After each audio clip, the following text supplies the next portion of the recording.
chemistry. This is a major aspect of the Csec syllabus on chemistry. So in this video, or at the end of this video, you should be able to describe investigation leading to the classification of substances as conductors or non-conductors. You should be able to distinguish between metallic and electric conduction, define electrolysis, cathode, anode, cation, and anion, defining electrolysis as strong and weak based on their conductivity, predict the electrode to which an ion will drift, define oxidation and reduction reactions, including reactions at electrodes, predict electrical reactions, making use of electrochemical series, identify ions present in electrolytes, discuss the electrolysis of certain substances, define Faraday constant, calculate the masses and volumes of substances liberated during electrolysis. Describe industrial application of electrolysis. This is some of the learn objectives that we do have for this video. Without further ado, let's actually start. So, what are conductors and what are electrolytes?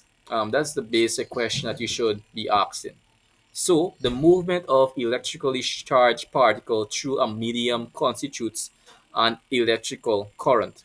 The medium of conduction is known as a conductor. So, when we have the movement of electricity between two objects, the thing that actually connects those two objects together are what we call a medium of conduction, which is known as a conductor. Electrodes can conduct electricity in their molten and aqueous states, example in metals.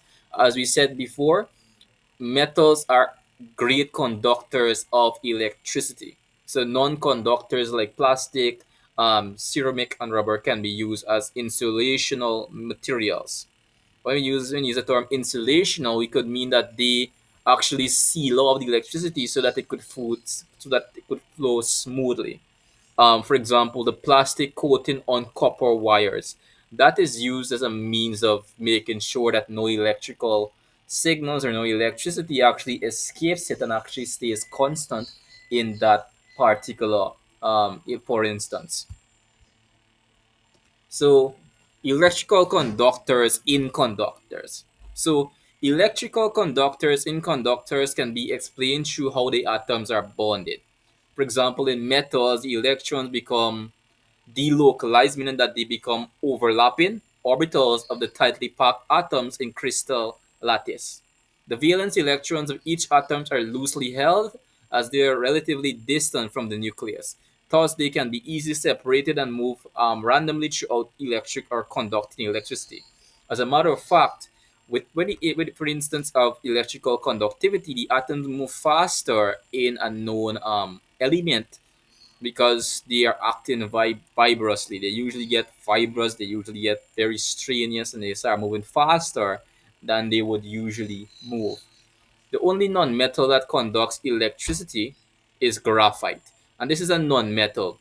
As I said before, 99.9% of all metals conduct electricity. Since they are very tightly bonded together, their atom or their atomic configuration are very tightly bonded together.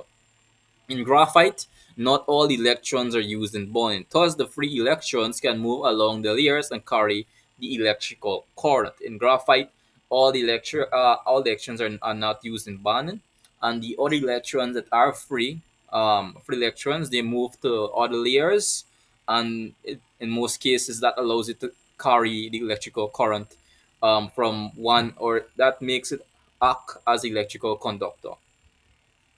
So, another important thing to note is the ionic theory. The ionic theory poses that it is the presence of freely moving charged particles called ions in the electrolyte that allows electrolysis to occur. Right. So, the freely moving objects that are not used in bonding is what allows electrolysis to occur. These ions are only mobile when the electrolytes are in molten or aqueous states, meaning that they are waterous state. When we use the term aqueous, we're meaning water-like state. It does not mean it's literally water. We're just saying that it's water-like state. For example, if you look into a battery, like for example, some vehicle battery, and you actually open it up or you shake it really hard, you will actually feel an aqueous solution in that battery. And that is the freely movable substance that actually helps with the movement of electrical conductors in that, for instance. These free moving ions arise only when an ionic solid melts or dissolves in water, or when certain polar covalent compounds dissolve in water and their molecules ionize, um, dissociate into freely moving ions, right? So that's a very important thing to note also. So the big question that I would like to close out this particular video on is, what is electrolysis? So electrolysis is a process by which a substance is broken up into its components by the passage of electricity through it. So whenever electricity is charged, when electricity is charged through a substance and that substance gets broken up in a simple sense, we call that electrolysis. Thus, electrolysis is a process by which a substance is broken up into its components by the passage of electricity through it. The substance must be an ionic compound and must be molten or dissolved in water in order for the ions to be mobile. As I said before, aqueous state, meaning that it is water-like, and for electrolysis to occur, the particles need to be freely movable. And what is the most freely movable object you could think of? And that is water. It does not necessarily need to be water for electrical conductivity to occur. It just needs to be water like. A direct current must be used for electrolysis, and during this process, electrical energy is charged into chemical energy. Um, and that really aids in the overall processes of electrolysis in general. So I'll close right here on what is electrolysis. We'll move on to the next class on a later video. Subscribe, hit notification bell, and see you guys on the next video. Watch my 9mm go bang. Wah-da-da-dang, wah-da-da-da-dang. Watch my 9mm go bang. Wah-da-da-dang, wah-da-da-da-dang.